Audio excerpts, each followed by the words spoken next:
مستشفى البتول التعليمي أولت اهتماما ورعاية إنسانية بالأطفال المجهولي النسب وذوي الاحتياجات الخاصة، حيث تقدم لهم كل ما يحتاجون إليه من طعام وكساء، إضافة إلى الاهتمام الكامل بالنظافة الشخصية لهم وبحسب الشروط والقوانين. احنا كإدارة مستشفى البتول التعليمي حقيقة نستلم الأطفال اللقيطين ودائما اللي أعمارهم أقل من سنة بالأيام وبالأشهر، ويعتنون بها البنات الممرضات والمعاونات الطبيات والموظفات الخدمة من اللبس والأكل وتنظيف وهاي الأمور اللي تخص الطفل، وإن مشكورات حقيقة أبدا ما قصران بواجبهن.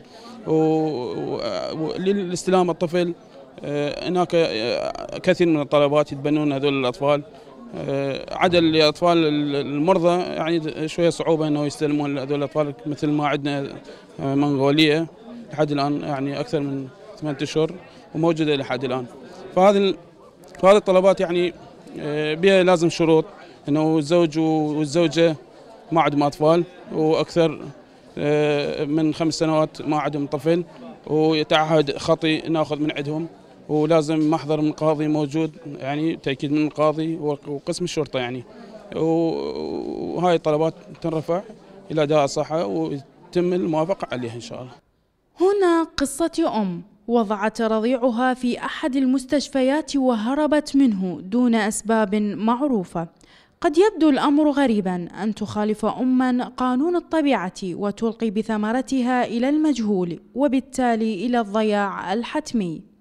كاميرا برنامج زوايا صحية رصدت حكاية جديدة مليئة بالاستفهامات ترويها لنا إحدى الممرضات هناك.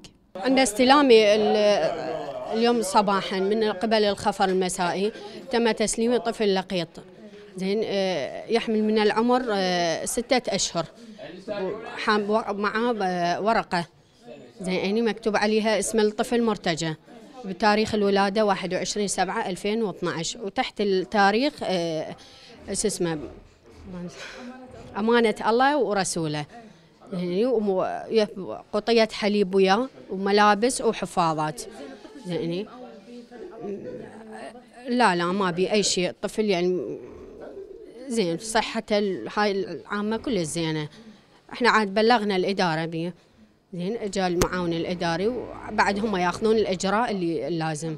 مجتبى أصبح في قافلة الأطفال المجهولي النسب الذين أصبحوا من مسؤوليات إدارة مستشفى البتول للأطفال، لتنضم قصته إلى قصة الطفلة قطر الندى التي عثر عليها سابقا في إحدى ردهات المستشفى. بتاريخ 26/1/2013 تم جلب طفل لقيط موجود من قبل مركز شرطة بعقوبة الجديدة، تم العثور عليه في مستشفى عام بعقوبة التعليمي، وتم العثور معه ملابسه وقطية حليب وورقة مكتوبة باسم مجتبى المولود بتاريخ 21/7/2012، وعلى ذويه أو من يتعرف عليه بالإعلان يرجى مراجعة إعلام دائرة الصحة دياله. لزوايا صحية صابرين ناظم.